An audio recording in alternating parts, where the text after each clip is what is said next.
अगर इंडिया को सेमीफाइनल में जाना है तो इंडिया को विराट कोहली मांगता है। अब विराट तो इंडिया के लिए खेल नहीं रही, तो सवाल यह है कि कौन बनेगा अगला विराट कोहली। मतलब कौन वो होगा जो वो करके दिखाएगा जो 2012 या 2022 में विराट कोहली ने करके दिखाया था। क्या वो अभिषेक शर्मा होंगे, क्या वो ईशान किशन होंगे, तिलक वर्मा होंगे, या फिर संजू सैमसन को जगह मिलेगी, या फिर हम मान लेंगे सूर्या, हार्दिक, शिवम, रिंकू, इनमें से कोई होगा। ये सवाल बहुत इंपॉर्टेंट है, और ये सवाल इंपॉर्टेंट इसलिए है क्योंकि इंडिया एक्चुअली विराट कोहली मांग रही है। हाँ, वो पारी जो विराट ने 2012 में खेली थी श्रीलंका के सामने, जब 300 प्लस का स्कोर चेस करना था और ये था कि भाई साहब 40 ओवर में जीत जाना है, और विराट ने 36 ओवर में मारे खत्म कर दिया था। या फिर वो वाला मैच जहां पर पाकिस्तान के सामने आपको याद होगा कि 8 पे 28 शहीद थे, पावर प्ले में 3 विकेट गिर गए थे, और उसके बाद इंडिया मैच जीत गई थी। इंडिया को वही मांगता है क्योंकि इस वक्त इंडिया की हालत खराब है। इंडिया सर्वाइवल मोड पर है, और ज्यादातर एक्सपर्ट जो हैं वो ये कह रहे हैं कि सुपर 8 से इंडिया सेमीफाइनल में बहुत मुश्किल से जाने वाली है, क्योंकि साउथ अफ्रीका ने हमें 76 रनों से हराया है। हमारा नेट रन रेट -3.80 है, और 2 मुकाबले हैं। हालांकि मेरा यह मानना है कि कुदरत के निजाम की जगह इंडिया अभी भी चाहे तो विराट कोहली बनकर यहां से पॉजिटिव हो सकती है। मतलब बहुत टफ नहीं है, टफ है, लेकिन फिर वही कहानी, अगर आप वर्ल्ड कप जीतने का ख्वाब देखते हैं तो आपको चमत्कार करके दिखाना होगा, क्योंकि वैसे भी आप इस वर्ल्ड कप में 300 वाली टीम बनकर आए थे। इस वर्ल्ड कप में आप वो टीम बनकर आए थे जिसने कहा था कि औकात औकात का फर्क है, हम जुपिटर पर खेलते हैं बाकी अर्थ पर। और वही इंडिया अगर जिम्बाब्वे के सामने करती है तो फिर शायद हो जाए। मसलन इंडिया अगर पहले गेंदबाजी करती है और जिम्बाब्वे को 90 रन पर रोक देती है और टारगेट जो है 9 ओवर में चेस कर लेती है, तो फिर नेट रन रेट में सडनली जमीन आसमान का फर्क आ जाएगा।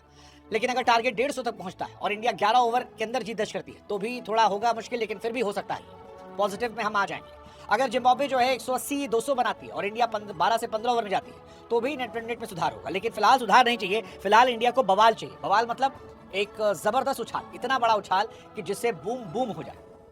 अब सवाल कि अगर इंडिया पहले बैटिंग करती तो क्या होगा। यहां भी कहानी वही है। मेरा तो मानना है कि इंडिया पहले बैटिंग करे और मार दे 300 रन, और 300 मारने के बाद जिम्बाब्वे जो है उसे 100 120 150 पर रोक दे।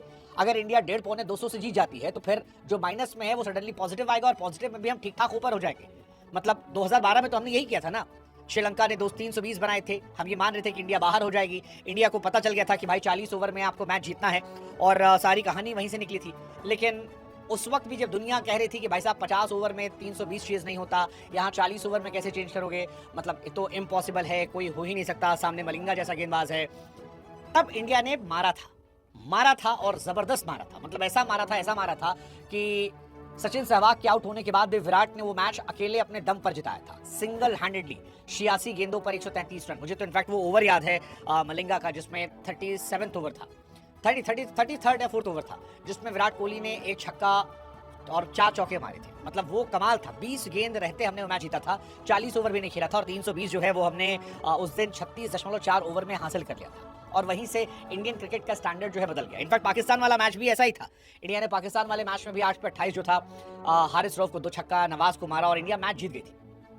सो मैं एक्सपेक्ट कर रहा हूं कि अगर इंडिया वाकई में वर्ल्ड कप उठाना चाहती है तो अब उसे साउथ अफ्रीका या फिर वेस्ट इंडीज पर निर्भर नहीं होना होगा। उसे सोचना होगा कि भाई साहब हमारे पास ऑप्शन है।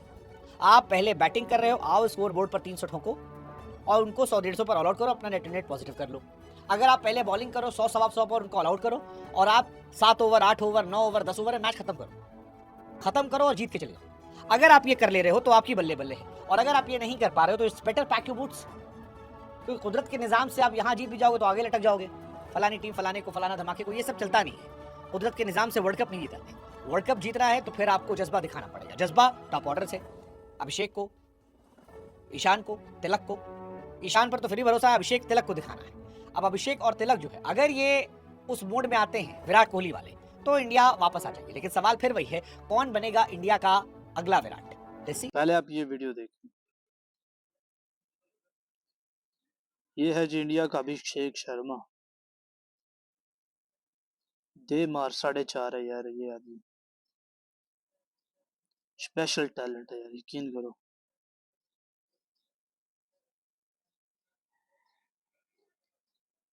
ये बंदा किसी को नहीं छोड़ता यार।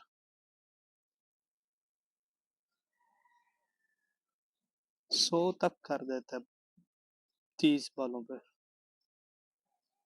बहुत तगड़ा खेल